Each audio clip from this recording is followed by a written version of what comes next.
On top story for today for T Live Media, Governor Godwin Obaseki don waka go pay in your condolence visit, give Edo State APC chairman Ojezua answer, and the chairman of Governing Council of Ambrose Ali University, Losi Omokhodion, unto say these two people so their mama don waka go meet Baba God for heaven.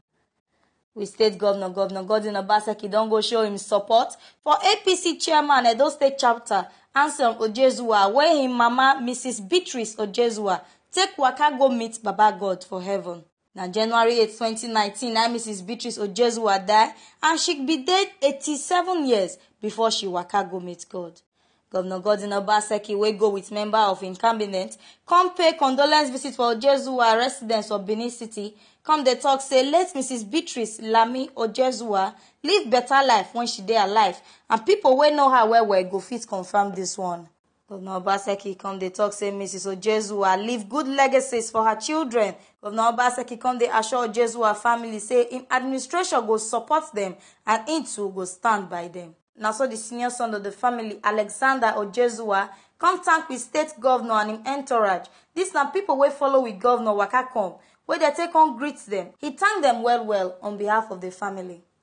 Alexander Ojezua described him mama as everybody mama. He said them go call this one celebration of life, as he be say him mama accomplished plenty things for life, and as so she take set stage for the success of her children and everybody wey dey around her which they see as her children.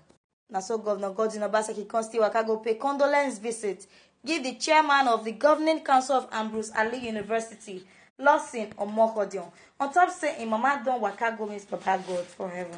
Governor Godwin Obaseki come dey describe late Mrs. Christiana Omokhodion, wey die for 89 years, as woman wey be embodiment of truth, love, Christian piety, and he talk say she dey committed for community service. Governor Obaseki come dey tell Omokhodion family say make them no cry again, because their mama witnessed the marriage of one of her granddaughter before she died. Losi Omokhodion come thank with governor, say he do well wey he take sit time come visit him family as this kind thing happen. And so we see the tori reach on top how we state governor take go pay condolence visit, give with state APC chairman and Losi Omokhodion, wey the mama take waka go meet Baba God for heaven.